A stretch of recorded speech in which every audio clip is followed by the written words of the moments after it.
Good afternoon. It's Monday, the 27th of February 2023, just after 1 o'clock. Welcome to UK Column News. Your host today, Mike Robinson, myself, Brian Gerrish. We're delighted to be joined by David Scott, bringing us Northern Exposure from north of the border, and Mark Anderson reporting from the USA. The weekend, or Saturday at least, was a weekend of demonstrations and protest internationally. Stop the War Coalition held their event. Thousands of people at that. Of course, not really sure exactly how many were there, but it certainly wasn't as big as 2003 in Hyde Park. But nonetheless, glad to see everybody out for that, including at least one UK column supporter. So well done for that one. But there was a counter-protest as well, and who was leading it? It was Peter Tatchell. And in fact, the Evening Standard decided that they would focus on Peter Tatchell and his counter-protest rather than focusing on the Stop the War Coalition protest itself. So Peter Tatchell was doing that. The question is why?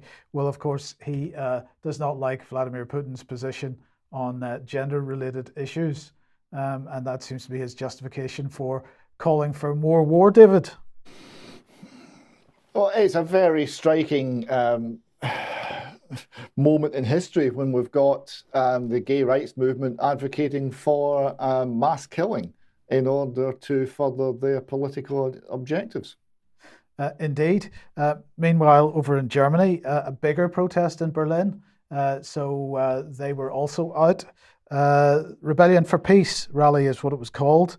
The police in Germany initially said there were 5,000 people at that. Then they said there were 13,000 people. But the German MP, Sarah, well, I can't even pronounce her name, from the Linke Party, said it was more like 50,000 people, Brian. So that was quite so I'm sure the truth is somewhere in between that. But nonetheless, that was quite a significant turnout in Germany. What was interesting, according to reports that I was given, was every time the names Schultz or Baerbock were mentioned, the crowd booed significantly. So it's very, very clear how people are feeling over there. But the question is, if the numbers were better in Europe, why would that be? Well, let's have a look at the Telegraph here. They published this last week. Majority of public backs UK's current level of support for Ukraine, according to a poll that the Telegraph held. And so, for example, one question, how involved should Britain be in the war in Ukraine? They claim that 65% of Britons believe that we should be more involved in the war in Ukraine, and 27% less involved. But unfortunately, this is based on a survey of 1,029 UK adults. So it's not exactly terribly widespread polling. And the question is, what kind of adults were asked?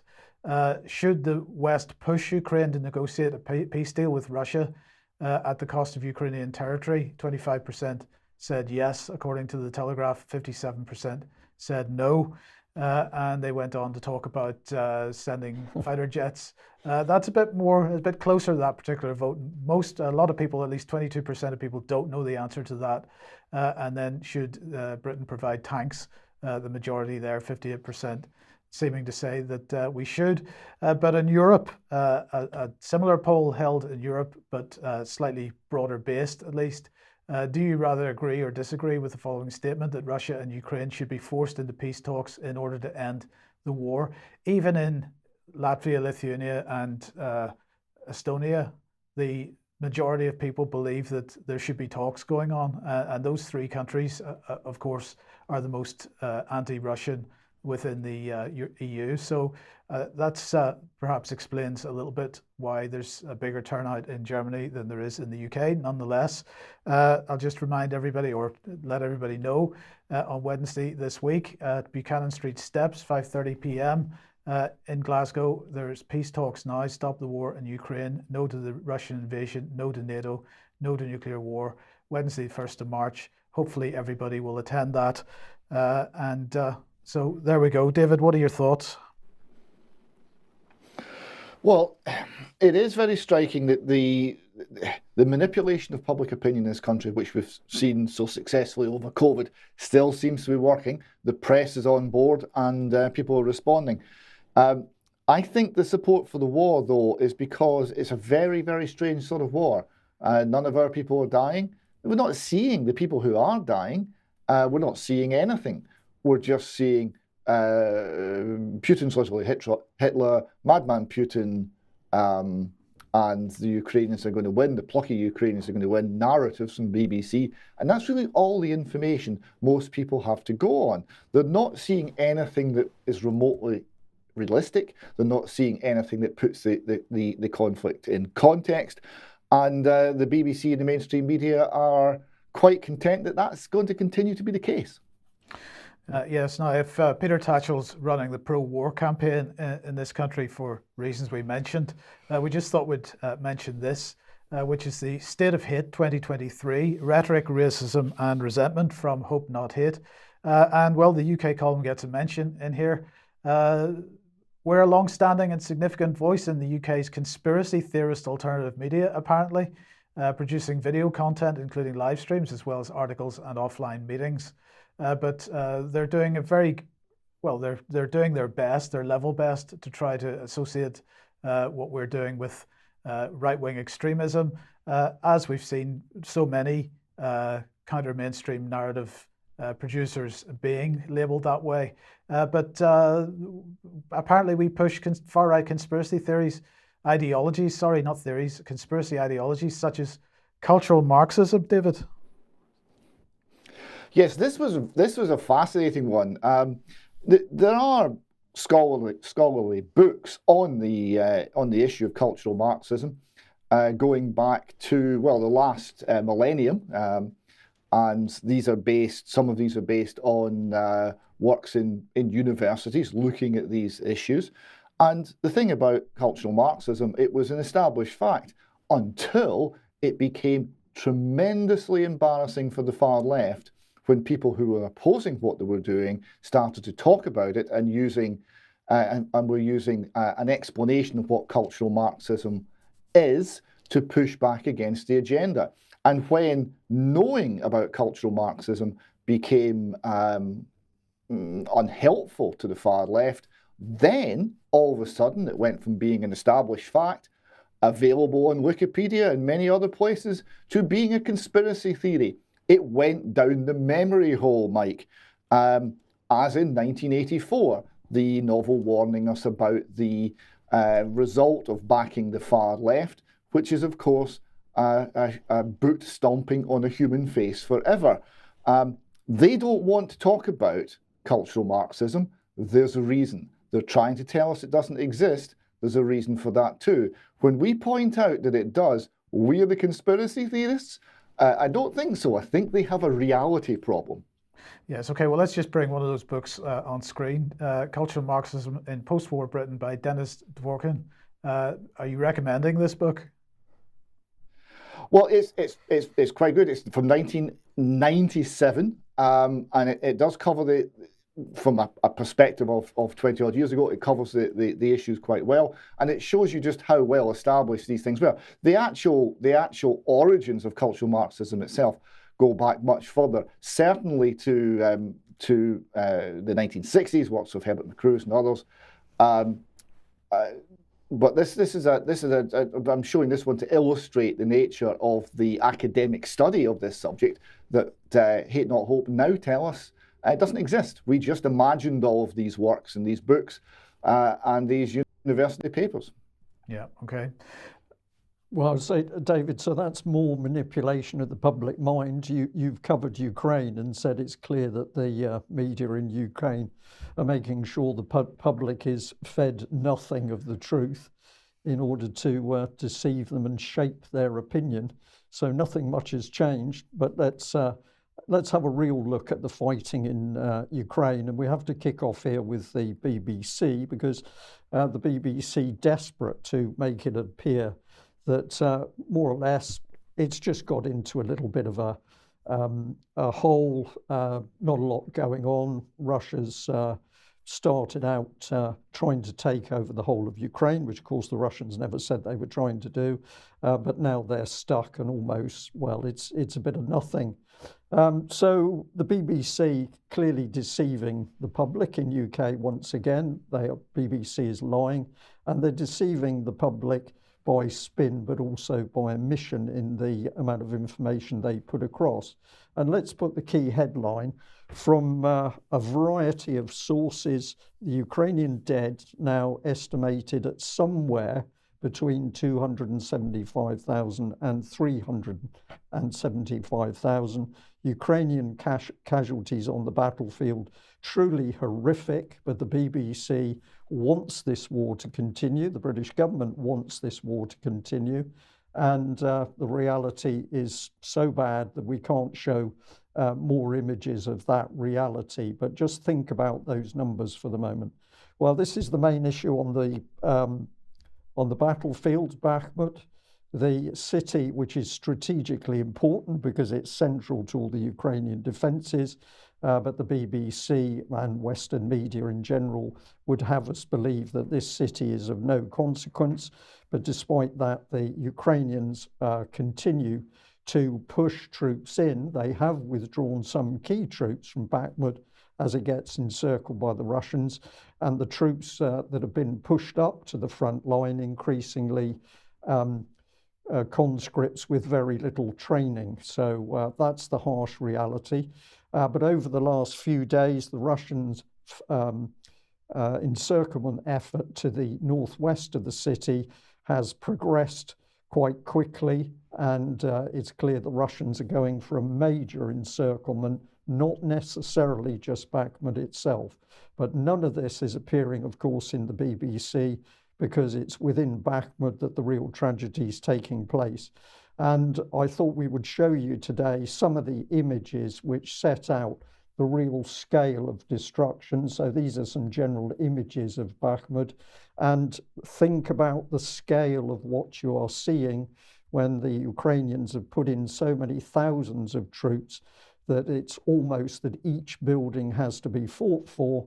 Russia is not going to take the casualties, so they're dealing with the problem by shelling from a distance, and hence we see this massive destruction across the front.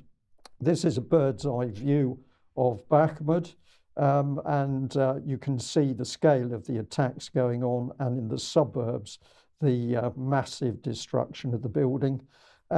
What have we got going on here? This is fighting on a World War II scale, something else that the Western media doesn't want to talk about. So in this area, roughly 30 to 40,000 Ukrainian troops, not just in Bakhmut city itself, but in the area. Some of the battalions are losing or have lost 80% of their strength, and the life of a new Ukrainian recruit in this area is measured in hours. Remember that the British Army is only capable of putting 20,000, maybe 25,000 men into battle, and if they did so, they would run out of artillery and other ammunition for this sort of war in a matter of days or a couple of weeks, and that's been fully admitted by UK politicians and the Ministry of Defence in UK. So this is the sort of thing going on. Destruction on a truly horrific scale, and the Russians have unlimited artillery ammunition to do this, and they are going to shell all of the areas because they don't want to take casualties by moving up to fight house to house if they don't have to do it. Modern weapons coming onto the scene. I think what we're seeing here is the fire from a Russian Terminator. This is a very high rate of fire. It's one of their new armoured vehicles on the battlefield, and horrific destruction we can see in front of our eyes. This is a picture of Bakhmut as seen through the eyes of a Ukrainian soldier, destroyed armoured personnel carrier on the street. But you can see that this is fighting for every building. And of course, the damage that he is looking around and watching, you can hear his breathing. He's clearly very stressed as he's moving through this, but this has resulted in these huge casualties. So we've also got similar heavy fighting taking place in Ugledar to the southwest of Bakhmut. These are vast areas. The drone footage here once again shows the result of the shelling, and the utter destruction is very plain to see in the foreground. but also you're looking into a very flat horizon, and it's those open fields that still contain Ukrainian trenches, which the Russians are clearing with artillery and air power. And if we stay in Ugledar, one area is the Dacha area, which, if I remember correctly, is southeast of the main urban area. And here you can see the dashas have been destroyed one at a time. Well, in fact, in large numbers due to the shelling. A tank has just exploded in the bottom of the screen where the red arrow is, but this shows the sheer scale of the fighting. If we go on to Mariinka, we've got some footage taken from a Russian tank, which I think should, beg your pardon, let's come back. Will this not play? Yes, here we go. And so this is to the west of Donetsk city. This is where the Russians are pushing the Ukrainians back from Donetsk itself.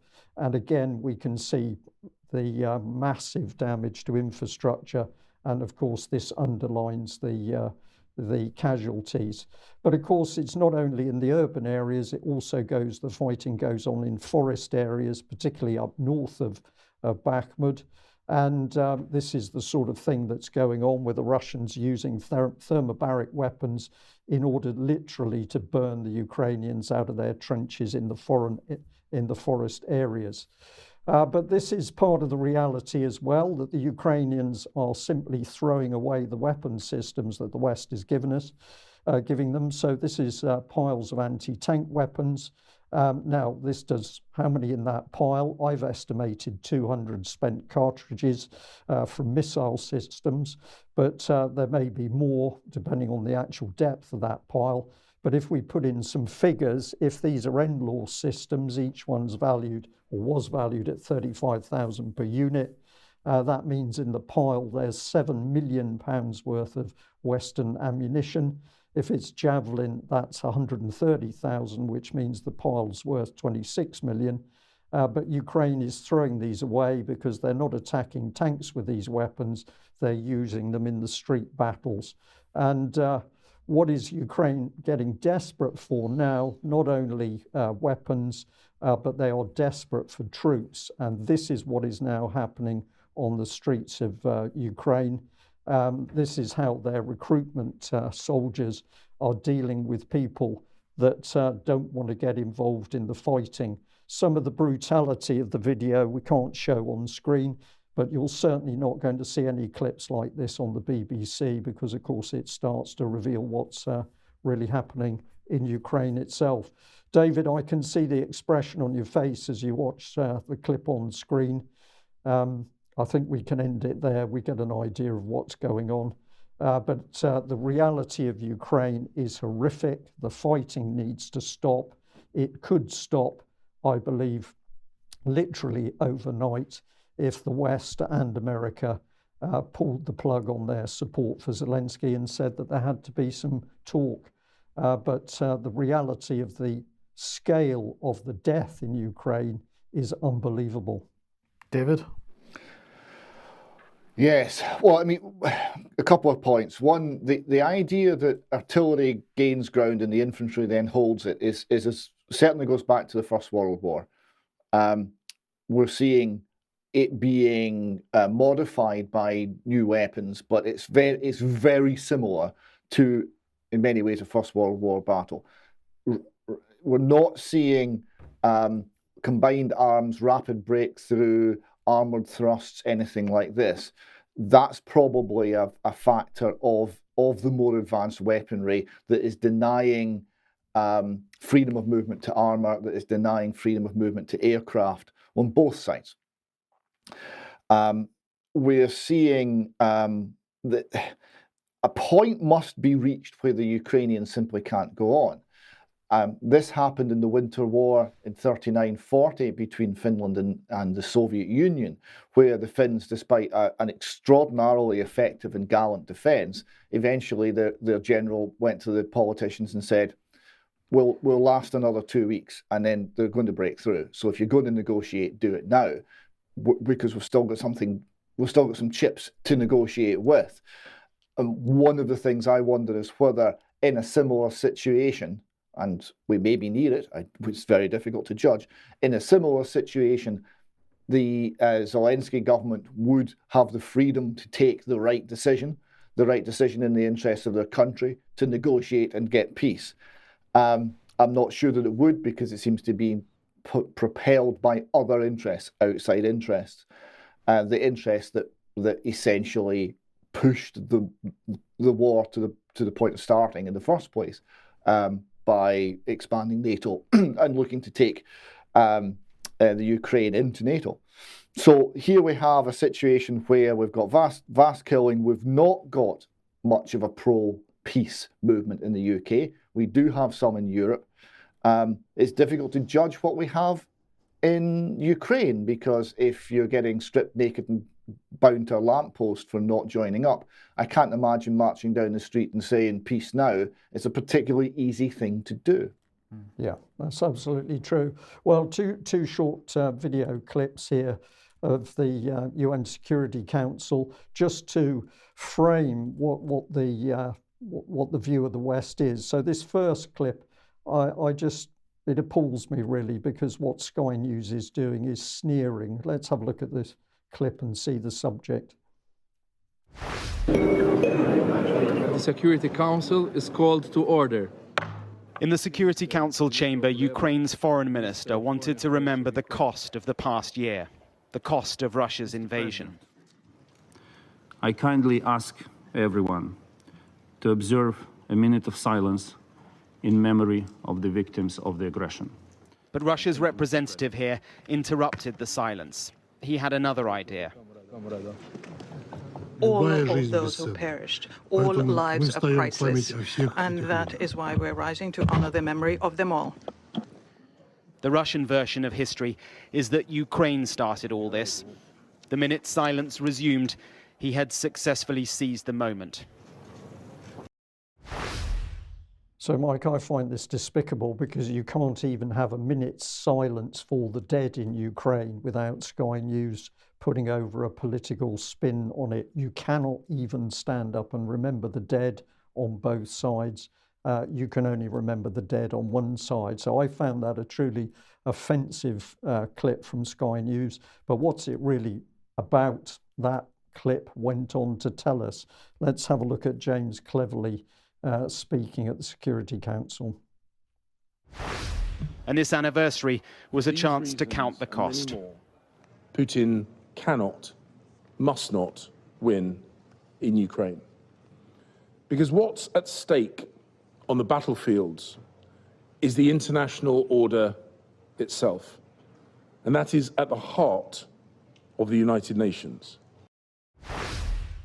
So that's the answer, isn't it? It's they don't care about Ukraine, they don't care about the dead. The reality is to protect the so-called Western order, the rules-based international system, which as long as you do as they say, life is fine, and if you don't, it's not fine. David? Just very quickly, remember that Jeremy Vine of the BBC said, if you put on a Putin's uniform, you deserve to die.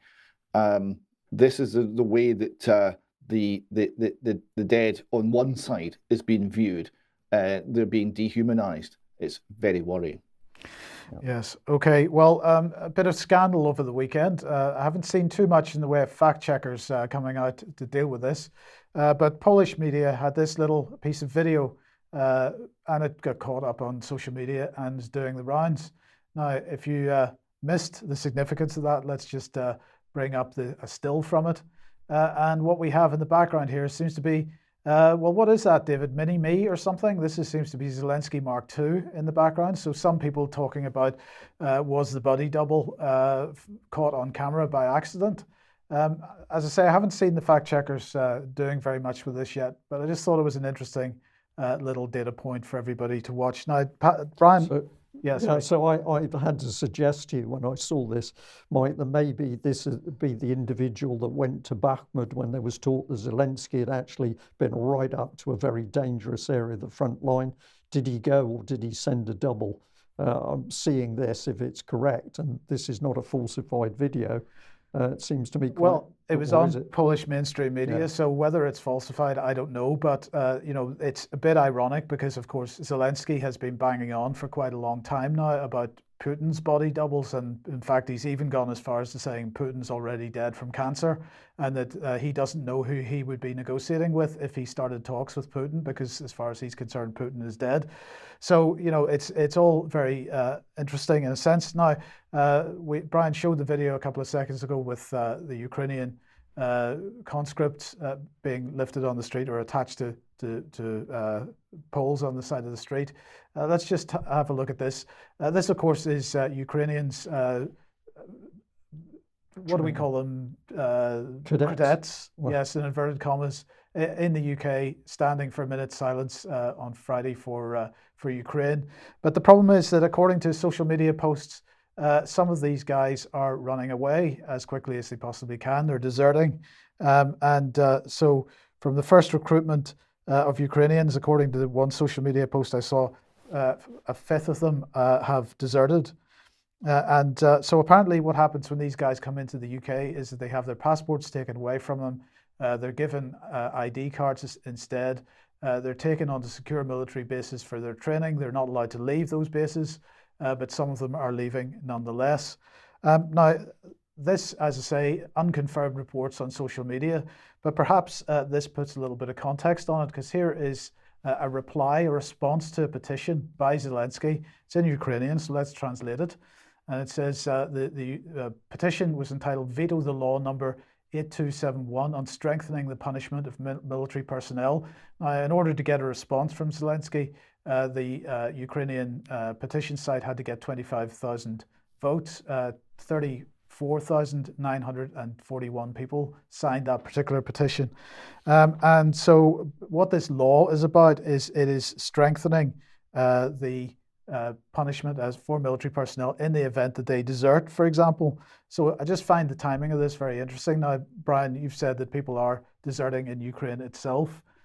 But also, no question. There is no question of that, and also there's quite a lot of film footage which certainly appears to be genuine of Ukrainian troops rebelling, mutinying due to the military leadership or lack of food and victuals and ammunition. And also, it's very clear from footage which we cannot show that Ukrainian deserters are being shot in some instances, but the film footage is too distressing.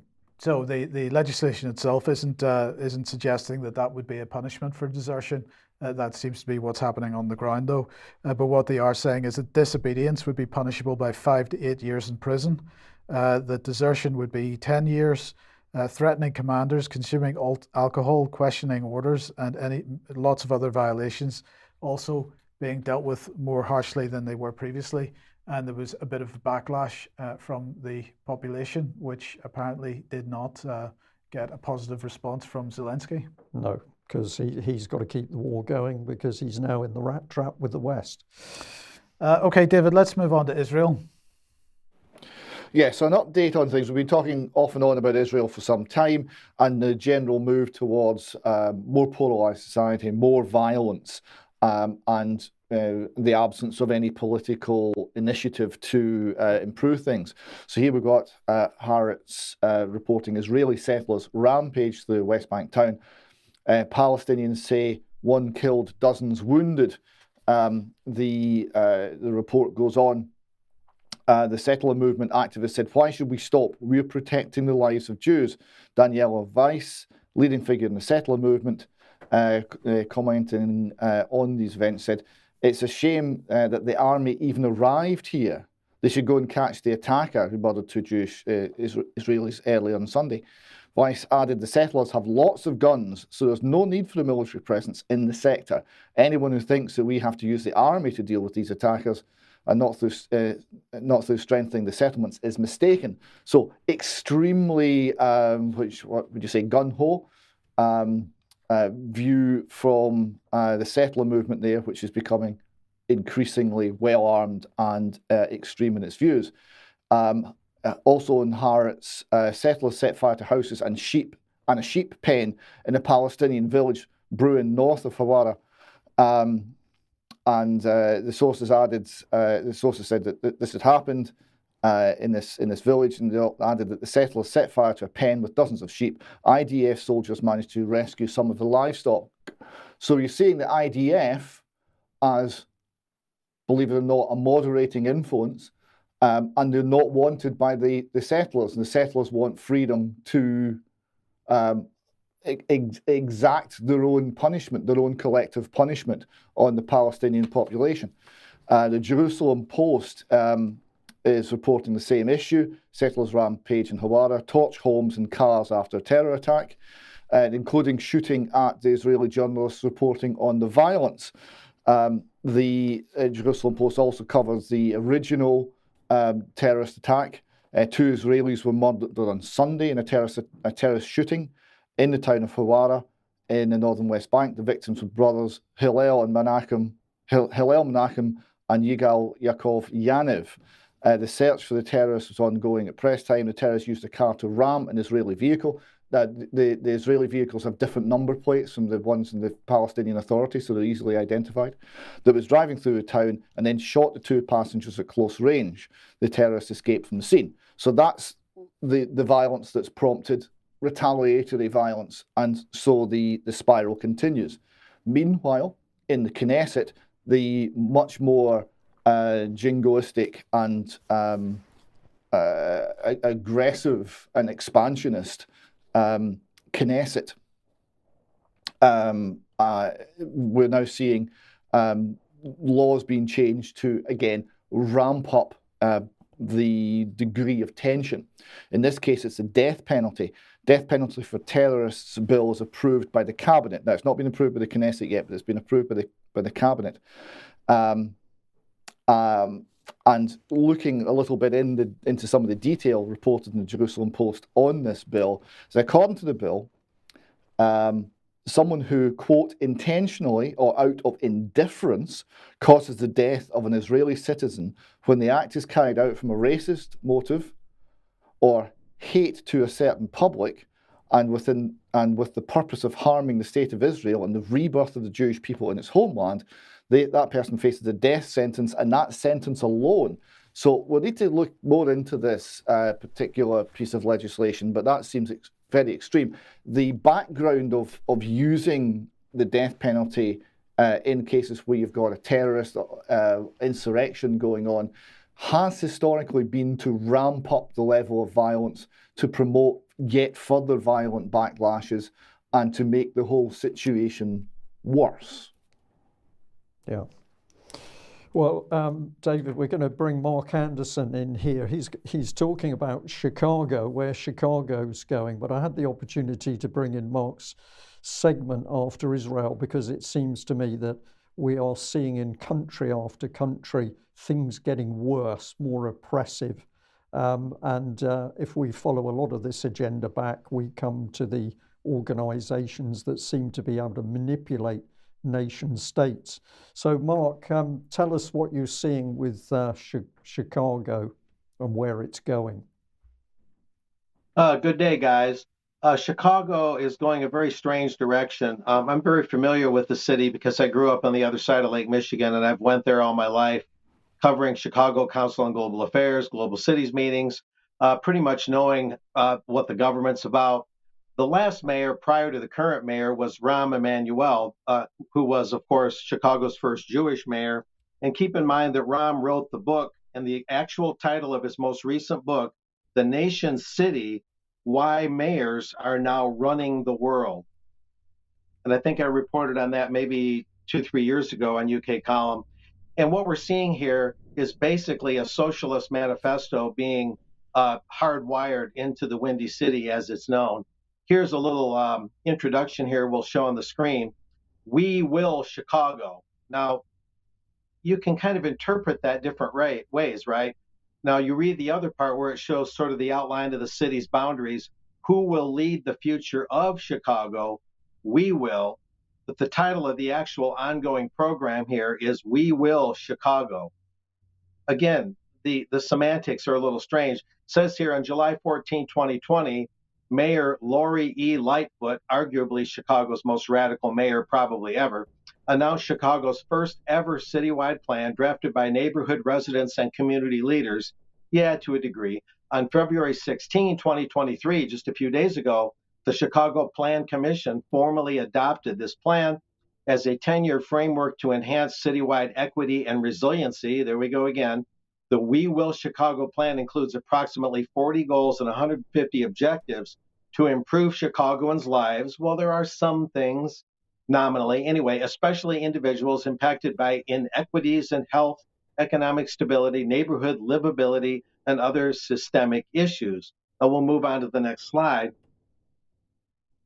I went through it as much as I could. There was a lot to go through.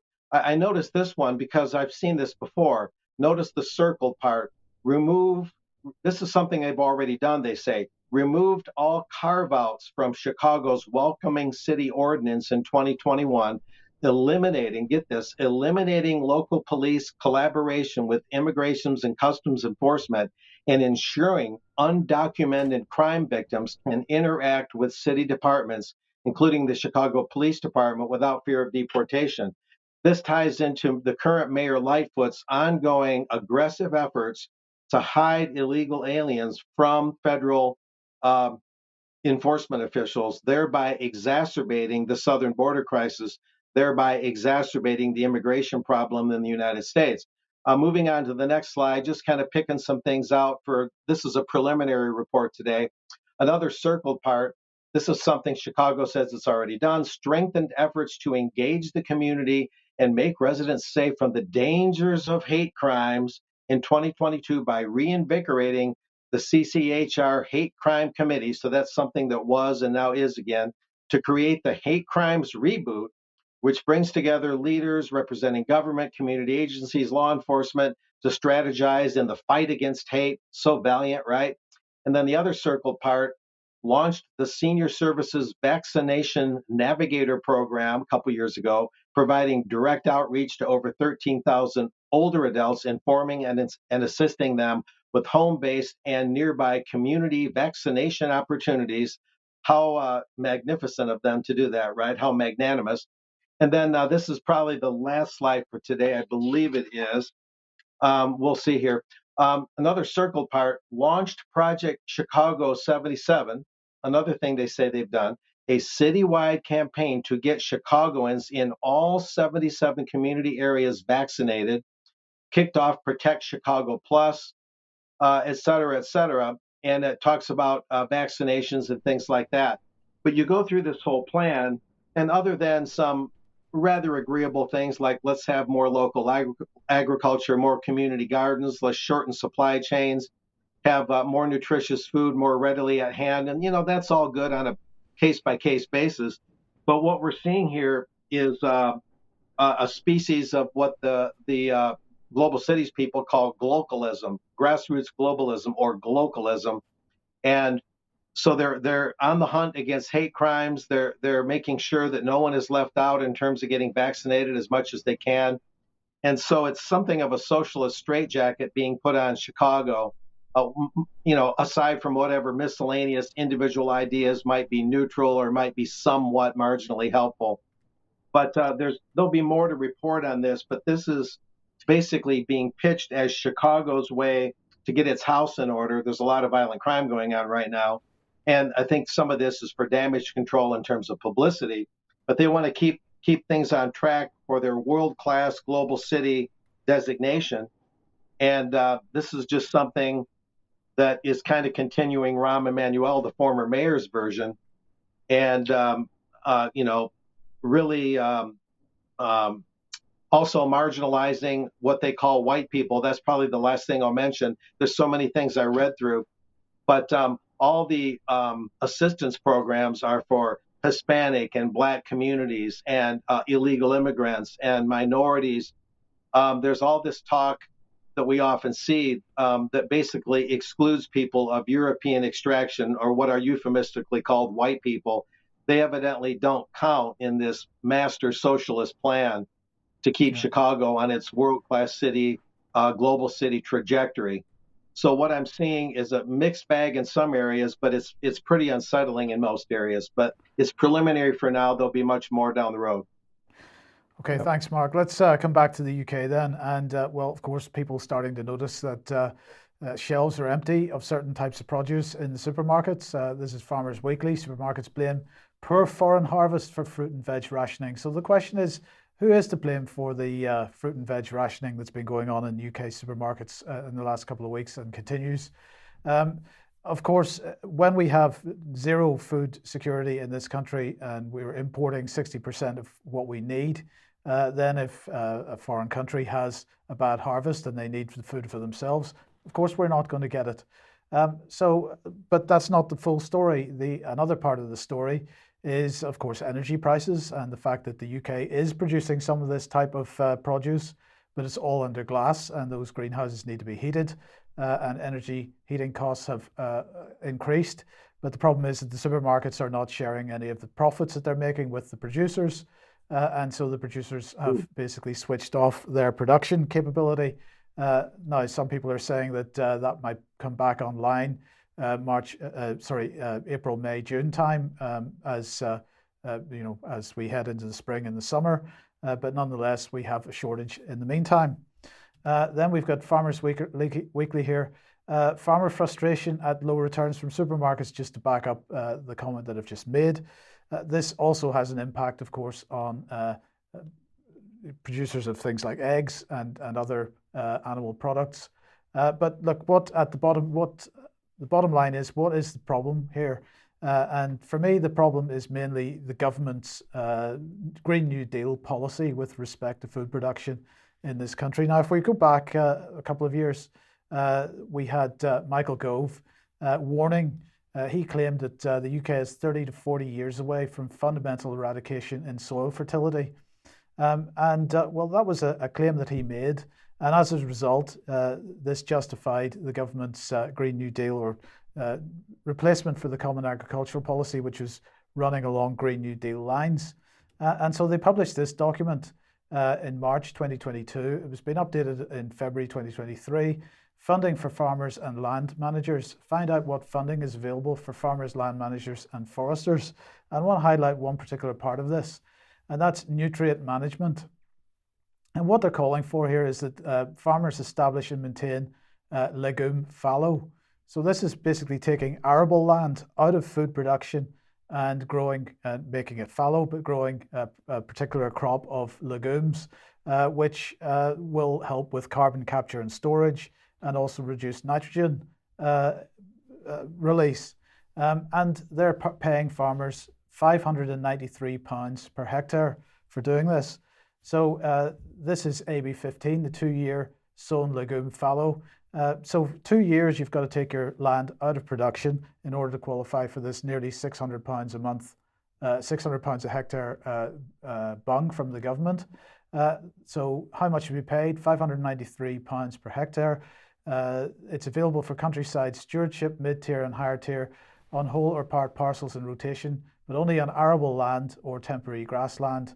And it's very good because it provides food for farmland wildlife, as well as invertebrate chick food for farmland birds around the sown fallow between April and July is what it says. So the question is, why are they doing this? Well, let's bring Michael Gove back on, because remember, 30 to 40 years away from fundamental eradication is what he claimed, but is that true, is the question. Farmers Weekly, again, from 2014, only 100 harvests left in UK farm soils, scientists warn. Then with Scientific American here, only 60 years of farming left if soil degradation continues. But the question is this true? And we've shown this before, but it was quite some time ago, and it's just worth having a look back, because this is Dr. Hannah Ritchie. Now, just to remind everybody who she is, she's senior researcher and head of research at Our World in Data, focuses on long-term development of food supply, agriculture, energy and environment, and their compatibility with global development. Holds a BSc in environmental geoscience, an MSc in carbon management, and a PhD in geosciences from the University of Edinburgh. So she is very much enthusiastic about Green New Deal and so on, but this is what she had to say about if we just put that back on screen, please, Stephanie.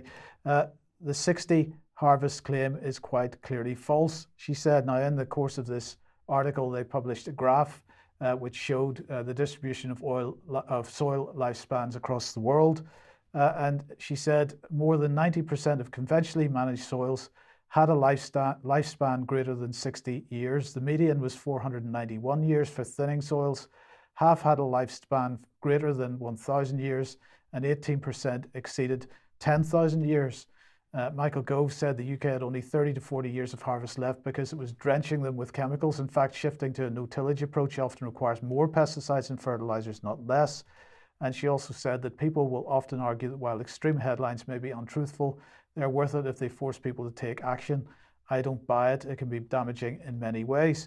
So a number of different issues all sort of pushing in towards the lack of food availability in the UK, or at least the vulnerability of the UK to crop failures in other countries, because we are relying on imports to feed ourselves. And in fact, just so as we understand the situation, if anybody watching this is vegan, it's not 60% of your food supply which is imported. It's more like 80 to 90% of your food which is imported. So, you know, David, this demonstrates the irrationality of the entire policy, but it's having a direct impact on the cost of food on people's plates, and in fact, the ability of farmers to produce food. And just to put a little bit, just one final point on this, that 500 and nearly 600 pounds a hectare for the farmers to plant some seeds and then do nothing for 2 years, that would produce for the average farm double the profit of, say, for example, growing wheat, where the cost of fertilizer is so high at the moment that there's very little profit to be had in it. So not sure what your thoughts are, David. Well, I think you made the point extremely well. What we're seeing is perverse incentives. We're incentivizing farmers not to farm. But this is a reflection of the inspiration behind this policy, because it's the Green New Deal. In the original New Deal, during the Great Depression, the American government was buying up and destroying food in order to artificially support farm prices at the point where Americans were starving.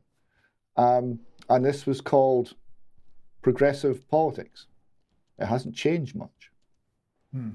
Indeed. Well, I don't often encourage people to read The Guardian, but this article caught my eye and I find it fascinating. So here we are with a very interesting graphic that goes with it. Not quite sure the significance of that, but the main headline is Labour dreams of a slightly better Britain, but a truly great country is within reach. I've lived there, Nazreen Malik. Now, what is interesting about this article is if you read it, and I'm going to encourage our viewers and listeners to do that, it seems to me that we've got a lady, she's been in the UK for about 30 years now, from the early 1990s, I think she said in the article, and she's clearly struggling with what she sees. There's no doubt that she can see things are wrong in the country, but what she's picking up on is, well, we've got Labour in the wings speaking, but can we really trust them?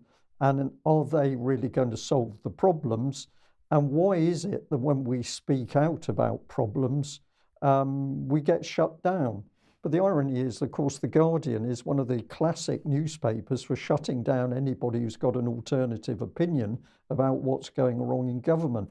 So if I just move on to another image they had, which was Keir Starmer, part of the article underneath this image talking about him had got this sentence in it, but if we can just trust in Keir Starmer's vague but ambitious pledges. So she's not promoting Labour in any sense. She's actually curious as to why Keir Starmer isn't taking on the government to solve all the problems. So where I'm getting to with this is that this quite experienced journalist, I think, is really struggling to understand what's going on around her. She knows there's chaos and breakdown and madness, but she just can't seem to pin down why nobody's commenting on it. But she works for a newspaper that has consistently shut down people warning something's not right. So this is her final paragraph in the article. Make of it what you will. Perhaps I have let what was simply a formative personal experience inform my politics too much. Perhaps my good fortune was down to luck and privilege rather than the bountifulness I attribute it to, but I can't shake the feeling that if I'd arrived in the UK in more recent times, I would not be here writing these words you're reading, telling you that it's all right to have hope, that to have hope for a country, despite all instructions to submit to what we cannot change, is to love it. So by the end of the article, she doesn't know what to do about the problems, but simply sit there and hope that things get better. I'm not sure whether I've made my case on this one, but I think we're now starting to see journalists, I'm sure she's not alone, puzzled at what they can clearly identify as a breakdown in UK, but they have no clue what to do about it because they have themselves stifled the free speech which would produce the debate to produce the turnaround. Okay, let's move on. If you like what the UK Column does, you'd like to support us, please head over to community.ukcolumn.org. Your membership would be very much appreciated, much needed. You can pick something up at the UK Column shop, but please do make sure you share anything that you find on the various platforms or in fact on the UK Column website. So where does that take us? David, a quick advertisement for the Fernethi conference videos. Yes, Fernethi conference proceedings are now up on our website. You see here the still with two of the brave Fernethi ladies who were speaking at that event. The next slide shows the text we've got going with it. I'll just quote a couple of pieces. Ignored and shunned by those in authority, those whose duty it is to address what happened, the Fernethi ladies came together in a conference to share and discuss what they endured, who was responsible, and what needs to be done to address the harm caused to them in their innocent youth. And I point out that Fernethi House is one of the biggest scandals in the UK since its abusive regime was in place from the day it opened, that's 1961, and continued for 30 years. Thousands of girls attended every year, and the total number of lives scarred by the experience is unknown. The toll could amount to tens of thousands of little Glaswegian girls. They deserve to be heard. Also up on the website, a long but really high quality piece by Terry Boardman, Ukrainian policy in the Donbass. Is it fair to call it genocide? This was a writing assignment that we suggested to see if this charge could be substantiated. What I particularly like about this piece is it's factual, it's fair, it's not partisan, and actually to read something about the Ukraine that's not simply pushing one partisan view is really quite refreshing. It's a long read, but it's an extremely good one. I encourage people to look that out. And finally, on adverts, we've got a video interview up with Jennifer Sharp, who's a filmmaker, produced the film Anecdotals. This is about all the people who are dismissed. It's merely anecdotes as they report the harm they've suffered at the hands of the biotech industry, at the hands of the vaccination mandates and pressure and Pfizer Biotech, etc., with their COVID-19 vaccinations. These people have been silenced, and they are the Anecdotals. An excellent film and a very good and informative interview. I encourage people to seek that one out on our website as well. Okay, and just a final reminder then, because on Wednesday is the closing date for the UK government's consultation on digital ID. If you haven't, the URL for that is on screen at the moment. If you haven't submitted your evidence for that yet, please do. surveys.domains.gov.uk/S/COZD81, or that could be C0Z, I'm not quite sure. But anyway, it'll be in the show notes after the program. Please get your effort in before Wednesday. It only takes about 10-15 minutes to fill the thing in, so it shouldn't be a problem. David, let's move on to Scotland. Yes, we come to Scottish politics, and the reason I'm following this is it is the whole of Western politics in a microcosm, and it's really bringing out some fascinating themes. So it's worth digging in a little more carefully to the competition to be next First Minister of Scotland, next head of the Scottish National Party. We start here with the Times. Jim Gallagher's writing, Sturgeon's resignation gives Scotland a chance to end the political poison. And political poison is a fair assessment of what we've been going through for the past 7 years. He continues, with the First Minister gone, much of what the SNP voters want can be delivered without a separate state. That one we might discuss in extra time. And he points out the trio of Salmon, Sturgeon and Swinney dominated Scottish politics since 2007. A quarter of a century on, that project has ground to a halt because of intransigence, not, as Sturgeon would have it, of Westminster, but of the voters. So he then talks about the resignation speech, as somewhat self-serving resignation speech from Nicola Sturgeon, but then concludes that nevertheless two admissions stand out. First, acknowledging that our de facto referendum plan was dead in the water, which is an important point, and second, calling for the depolarisation of Scottish politics. This will have raised a whole laugh from many, because essentially polarisation of Scottish politics has been our stock in trade this last 7 years. And he concludes, last week was the petering out of the nationalist project. Sturgeon's dream is dying, and a new one is coming to birth. But it may not be her party that brings it to the world. So we might comment that also in extra time. Now, the Telegraph, Tom Harris in the Telegraph, is also looking at the broad sweep of things here. And he says this leadership election could finish the SNP for good. And he points out that the contest is in danger of becoming a microcosm of the culture wars. Well, it's not in danger. It absolutely is a microcosm of the culture wars. That's precisely what we're looking at here. So we'll look briefly at each of the three contenders. First, we've got Ash Regan. Now, here's an article from back in 2016 in the Herald when she was looking to get elected. Now, she's a left-wing firebrand. She was a lobbyist for socialist group Commonweal, a think tank, the product of which is closely tied economic error, in my opinion. And their motto is all of us first. And if you're thinking, wait a minute, all of us first is the same functionally as all of us last, then you're starting to understand a little bit about socialism. Anyway, she was criticised for sending her children to a fee-paying school. And she was defending that, but her children come first. And just before we go, a small moment of humour for this. Peter McCall, the Scottish Green candidate in the panel, said, I wouldn't ever send children, if I had any, to a private school. So I thought that says all you need to know about the Green Party right there. So Ash Regan has been pushing, she's pushing herself as the unifying candidate. Our movement's been divided for too long, etc. So that's her line. More on that in just a moment.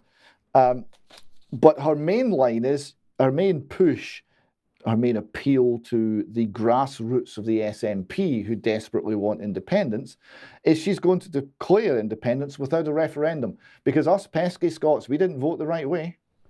And we're not going to be given a chance to get it wrong a second time. So she's pledged to fight every future Westminster and Holyrood election on independence and claim a mandate for splitting up the union if nationalist parties win the most seats and votes.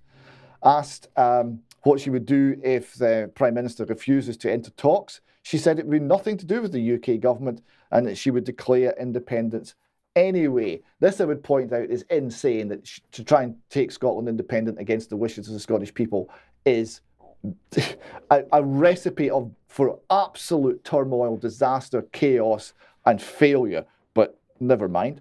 Just because she's not got a clue about economics, or it would appear politics, doesn't mean she can't recognise a conflict of interest. However, she's raised the problem that Sturgeon's husband, Sturgeon's openly supporting Humza Yousaf, Sturgeon's husband is a conflict of interest over the vote. Ash Regan obviously opposed Sturgeon on gender recognition and other things, resigned from the cabinet, so is perhaps not the favourite person in Peter Murrell's life at the moment. Partly because she said she'll abandon any defence of the gender reform bill. So that's where we're at. We have a couple of bits of video.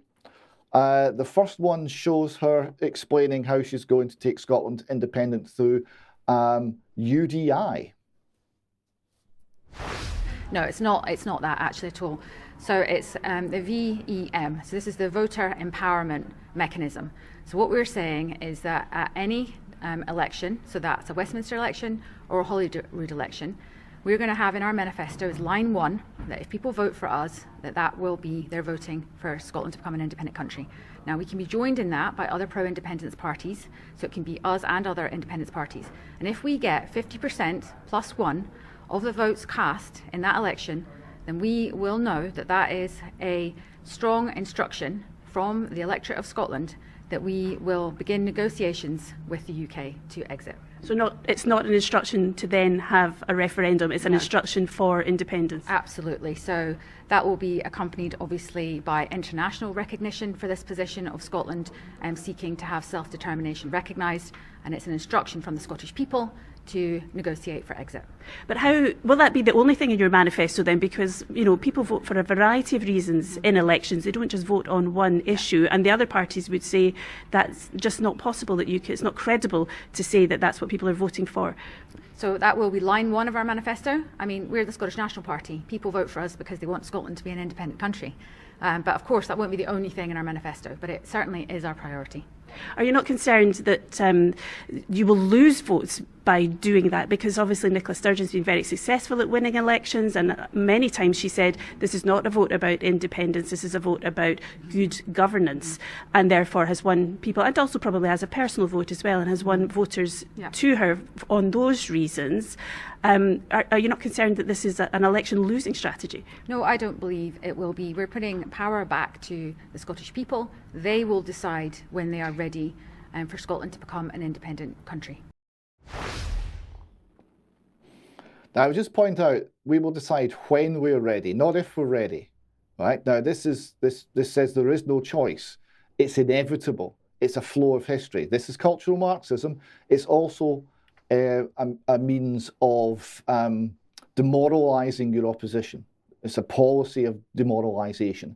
The people who want to remain part of the United Kingdom have got to be demoralised so they don't resist. This is what we're dealing with. Now, we have one more clip of her. This really should be in the thick of it. This is comedy gold. It comes across as a comedy sketch. Just enjoy. So you're going to be the candidate that unifies the party, are you? I am.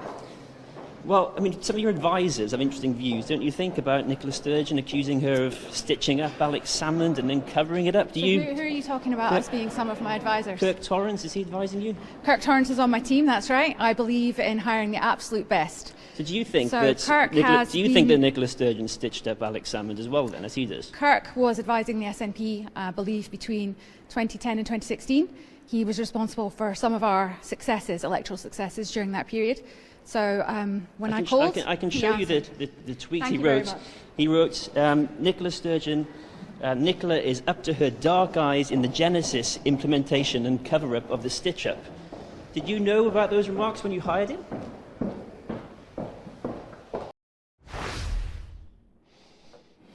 Wasn't that lovely? Before we go on to Hamza, any comments on Ash, gentlemen? Well, I have one, David. I was fascinated, I am fascinated by her accent, which appears to be, well... Not Scottish. Could you tell us more before I declare what I pick up Well, with her actually, accent? that's an interesting point, Brian. You see, she was born in Glasgow in what we call in Glasgow a mixed marriage, right? So her mum was Protestant and her dad was Catholic. So that was an interesting start. But she then lived in, I think, Biggar in Scotland and then Cumbria. And then I think her formative years was spent down with you in Devon. Well, I just picked up, actually, I think the base accent is English, and she's had to do a bit of work to try and get the Scottish accent back, enable her to do the job, because she was struggling to appear Scottish there, but maybe I got it wrong. I don't think you did. Otherwise, the UK column audience, or at least some of them, have suggested that she was well scrubbed up and well turned out. So that was very good, apart from the Russian T-shirt. Definitely a blue and white striped T-shirt she had on. Well, I'm not saying she's not an improvement on Nicola Sturgeon, don't get me wrong. From that, we go to something that is maybe not so much an improvement on Nicola Sturgeon. Hamza Yousaf. So the Telegraph here reports, Hamza suggests SNP rival Kate Forbes thinks gay marriage is inferior. And he says that the Scots leaders should share their values of the nation. In a barbed comment on his opponent's beliefs, Mr. Youssef said he wanted gay Scots to look at me and have faith that I will be someone who would not think their marriage is somehow inferior to mine. Okay, so we're clear, we're positive about gay marriage. And it transpires that's not quite true either, because Scottish Daily Express reported that SNP leadership front runner Humza Yousaf arranged a meeting at the same time as the vote on gay marriage in Holyrood so he wouldn't have to attend.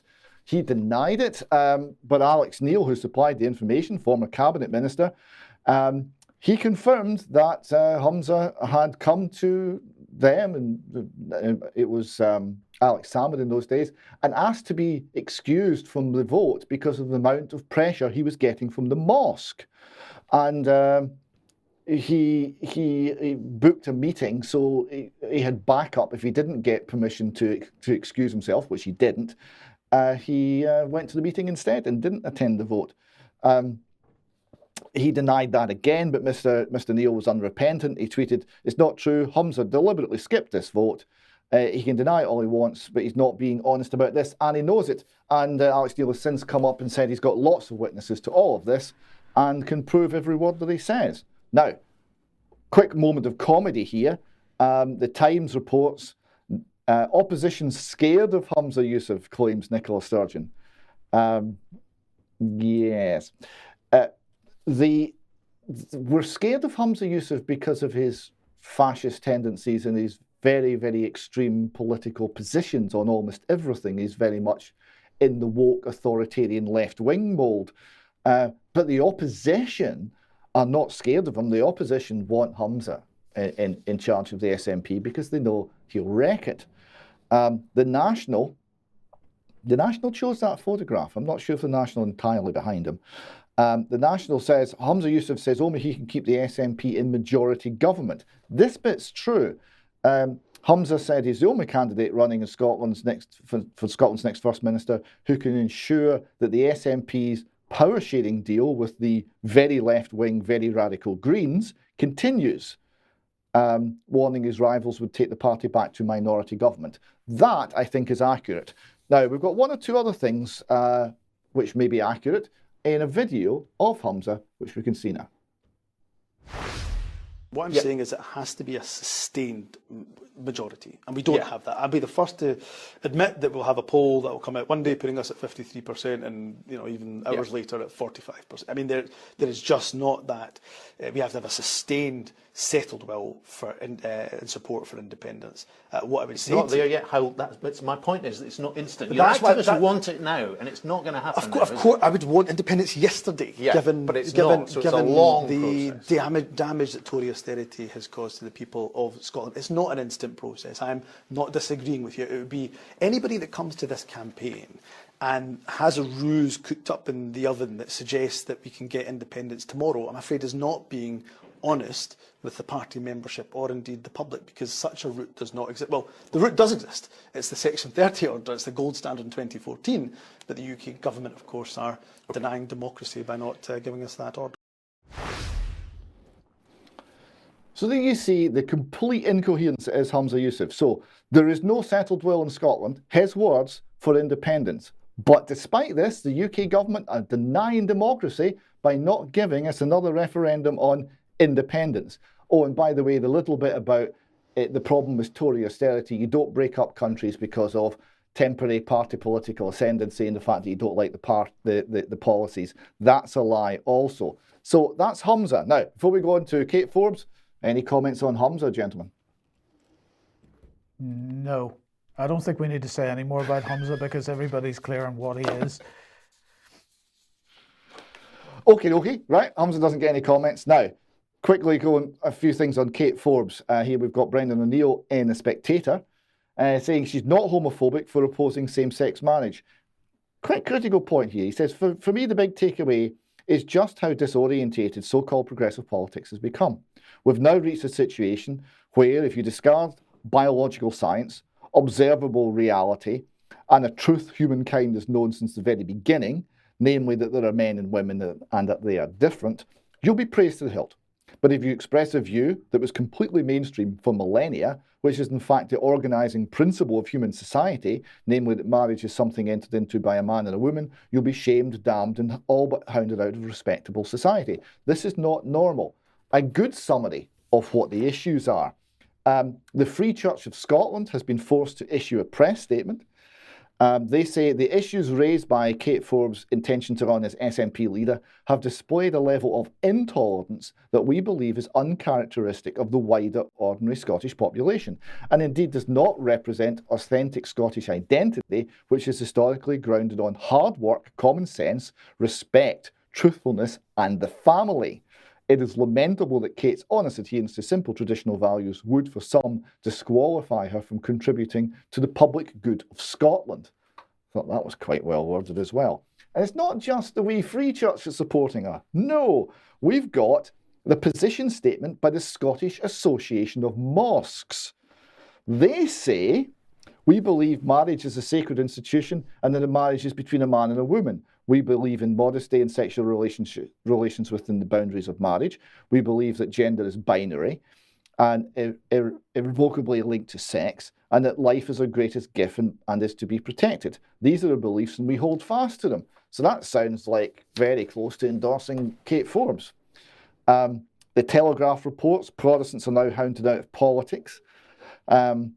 And they're wondering why she's actually put herself through this. They ask a question. So why did Kate Forbes do it? After years in Parliament, she will have been aware of the reaction to an MSP who declared their opposition to gay marriage, let alone premarital sex. Yet she did so anyway, immediately, almost proudly.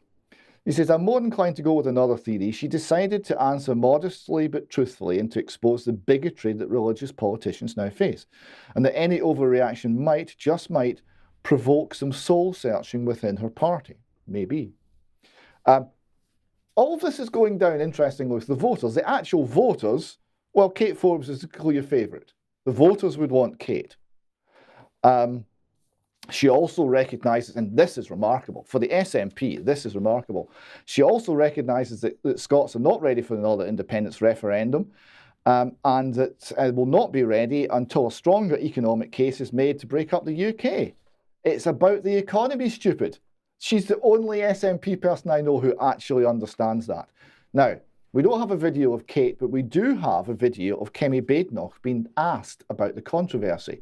And I rather like the pieces that she leaves the journalist in at the end of this little clip. We should be able to allow those people who do have religious views. I'm not a particularly religious person. I'm not religious at all.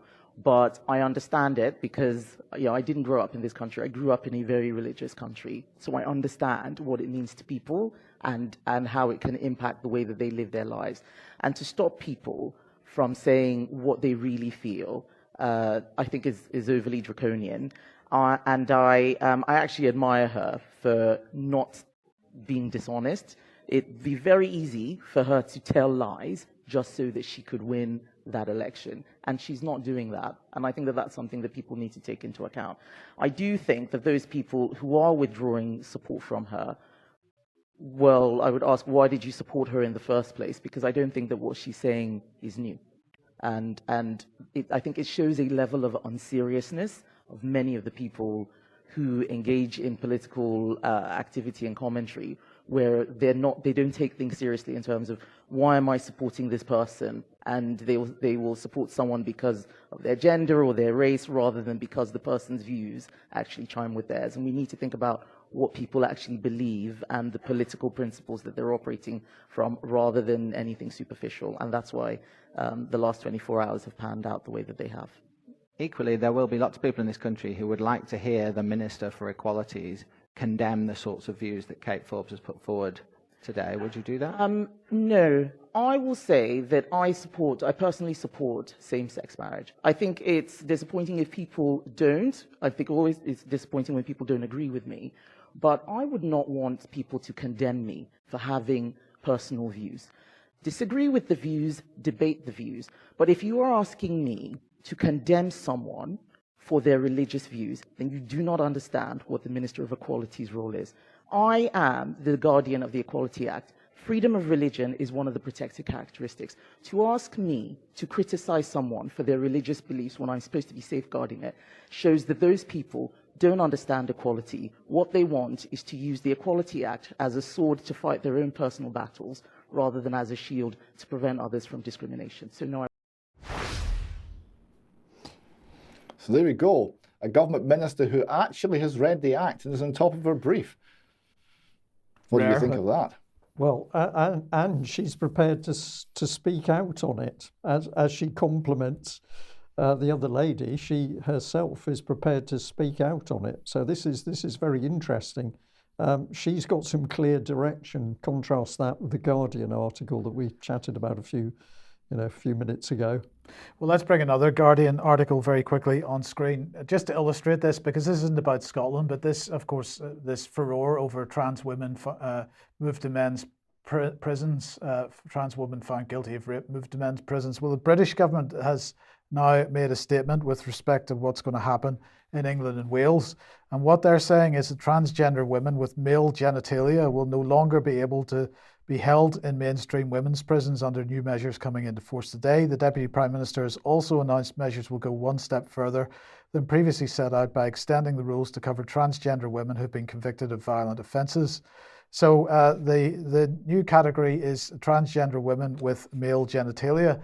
So this is what Dominic Raab, he's not, sorry, that's an old slide that I repurposed, so he's no longer Foreign Secretary. Of course, he is, Deputy Prime Minister.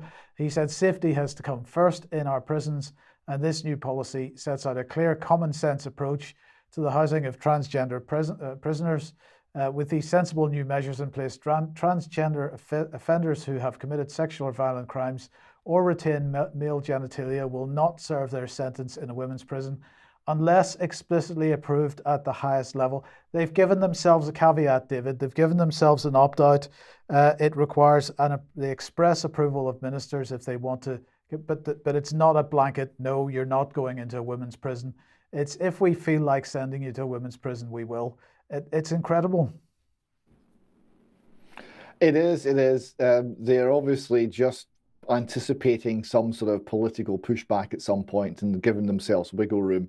But nonetheless, I mean, a transgender woman with male genitalia is now going to be held in the male prison estate, not the female prison estate. That means it's a man, right? You would think so. That would be the common sense assumption.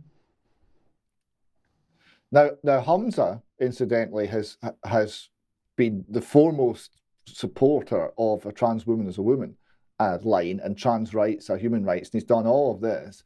He's now backing off himself, and he's saying he doesn't believe that the trans woman who you illustrated that article with a photograph of is in fact a woman. He thinks that it's a man who is, as he tried to say in a Coothie Glaswegian way, at it. He's just a man who's trying to pull the wool over the eyes of the authorities. Interestingly enough, if Hamza's own hate crime bill, which is on the statute books but has never been implemented, were actually implemented, what Hamza said would in fact be a hate crime under that bill. Yes, indeed. Right, let's move back to Mark then, and the World Health Organization, Mark. Yeah, this is really vital and timely and pivotal stuff, guys. As of today, the first quick note, the intergovernmental negotiating body is starting to work on the zero draft of the World Pandemic Treaty. So that started today. Now, this past week, February 20 through 24, the working group for the international health regulations has been meeting, and much of that is on the World Health Organization's website right now. How long that video footage will be posted, we don't know. But this stuff is happening as we speak. And of course, they're very concerned with the pandemic prevention, preparedness, and response, the 3 Ps there, plus the R, PPPR. And what's going to feed this, of course, is another pandemic. And, why would you need a treaty if pandemics were going to be a relatively rare thing? But that the drumbeats for another pandemic are getting louder. And here's another slide coming up.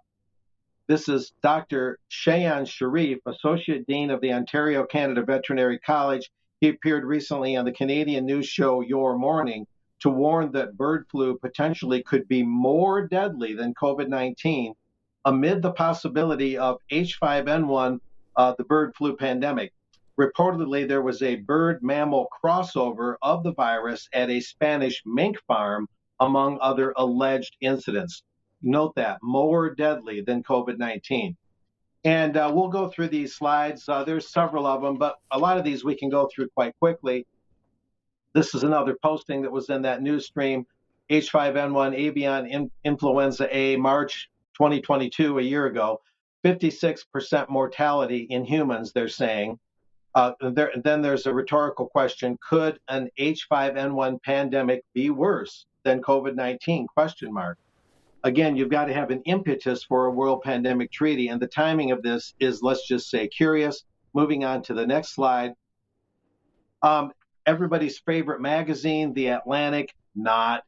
This is a very recent article, February 17, and this ties into the One Health thing I've been covering for UK Column, and I have that article posted on the website.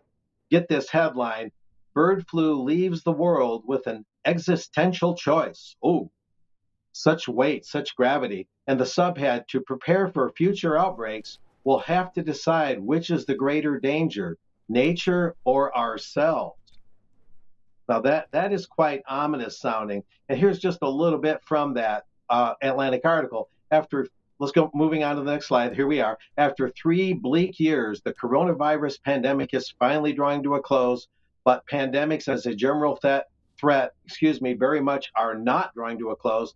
At the moment, the most pressing concern is H5N1, better known as bird flu. Public health experts, this is from the Atlantic article, have worried for decades about the virus's potential to spark a pandemic, and the current strain has been devastating global bird populations, not to mention spilling over into the mammalian world for more than a year. But these worries became even more urgent in mid-October when the outbreak of the virus on a Spanish mink farm seemed to show that the mink were not only contracting the virus, but transmitting it. See, so this is heading toward the human population. This is a posting I found, of course, online. The U.S. government is developing a H5N1 and a H7N9 bird flu vaccines. Get that. They're developing bird flu vaccines in case they are needed. The U.S. federal government maintains a stockpile of vaccines, including against H5N1, et cetera, bird flu viruses. So a lot of things are in the works in parallel with the World Pandemic Treaty. And we're just kind of breezing through here. This is the working group on the amendments to the IHR. The IHR amendments are kind of the brick and mortar of the World Pandemic Treaty. And that's just a posting to kind of illustrate that. Moving on to the next slide. We have the timeline 22 this year through, last year, 2022 through 2024. So they're basically saying it's a little more than a year to go before they plan on having the treaty finalized. James Roguski, a noted Los Angeles researcher and activist regarding the WHO, he noted that there's been rumors floating online that they're trying to wind up the treaty just this spring or something like that. And he believes that's a false report where people who are investigating this, like myself, would take the bait, and then we would report erroneously that they're going to wind up the treaty really quickly and do it right under our noses.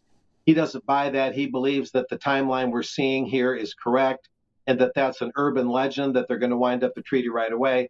But anyway, there's some noted things on here. We have, this is a good slide here. In September of this year, the Regional Committee for the Americas is supposed to be doing their thing. And then in October of this year, the Regional Committee for Europe is going to enact their actions regarding the IHR and World Pandemic Treaty. And then May 2024, you'll see at the bottom of this slide with white letters on black, at the 77th World Health Assembly, that's when they plan on finalizing the treaty. And of course, the intergovernmental negotiating body is sort of a subset of the World Health Assembly, representing 194 member nation states of the WHO. Here it's just a clarifying point on the next slide. Update on the timeline for the working group on amendments to the IHR International Health Regulations. and the working group's coordination with the intergovernmental negotiating body to draft and negotiate a WHO convention, agreement, or other international instrument for pandemic prevention, preparedness, response. You'll notice they say convention, agreement, other international instrument. They tend to shy away from the word treaty, which itself, in my opinion, is a little bit curious. But moving on, not taking too long on any one item, proposed modalities of engagement for relevant stakeholders. What's interesting here is the relevant stakeholders all tend to be, by and large, United Nations or United Nations groups. You have here on this slide, in accordance with its method of work, the Working Group on Amendments to the International Health Regulations may, to the extent it so decides and in accordance with the relevant rules of procedure, etc., seek the participation of the following entities in its work: representatives of the organizations of the UN system and other intergovernmental organizations with which the WHO has established effective relations, observers, ill-defined, just one word, observers, representatives of non-state actors in official relations with the WHO, etc. So basically, the stakeholders, according to the WHO, are largely the UN and UN-related groups. In this slide that's coming up, we show a listing. Some of these are the International Monetary Fund, the World Bank, the World Trade Organization, and other UN agencies as being chief stakeholders for the working group on the health regulations. So the stakeholders aren't exactly the people, is what I'm pointing out here. To the extent it refers to the people at all, it's a very vague reference. And here we have other stakeholders, as decided by the working group, invited to provide inputs to the working group, etc. Note this: other United Nations organizations, UN system organizations, other intergovernmental organizations and arrangements, the Asian Development Bank, the African Development Bank, the Council of Europe, United Nations Entity for Gender Equality and the Empowerment of Women. These are the stakeholders that are behind the IHR regs and ultimately the treaty. Now, here's some of Armenia's input in the next slide in the stream here. It's interesting here. This is from the country of Armenia. Surveillance and response: create electronic digital centralized system for a comprehensive data collection on case and its contracts. I think it means on cases and its contacts, Let me do that one again. Create electronic digital centralized system for a comprehensive data collection on cases and its contacts, vaccination status, as well as using a One Health approach to reduce the risks of developing zoonotic diseases. Again, that One Health concept is brought up even by Armenia. And of course, as I mentioned, the One Health concept is where they take a worldview where mankind is put on the level of animals and the overall ecosystem and is afforded no more importance than the other life forms on Earth. And this is Bangladesh's input on the next slide. Again, kind of pushing toward how individual nation states are going to be marginalized in their autonomy. It says here, COVID-19 pandemic has manifested that the fate of the global community is intertwined, as the health of the people of individual countries cannot be secured in an isolated manner, et cetera, et cetera.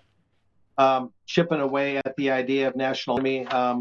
Moving on from there, we have the table of contents, and this just shows who's involved so far with the IHR amendments. It does not list the UK at this point.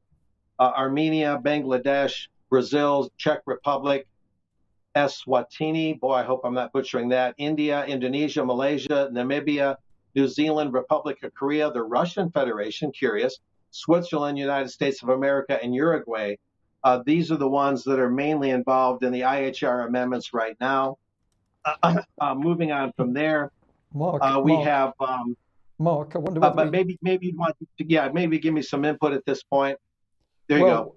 Mark, thank you very much for that. This is a very important topic, and I think you've hit the nail on the head. That what we're seeing are these, they are globalist plans. On one hand, they're talking about the sovereignty of the nation state. On the other hand, you're going to do as these people say as they bring this agenda in.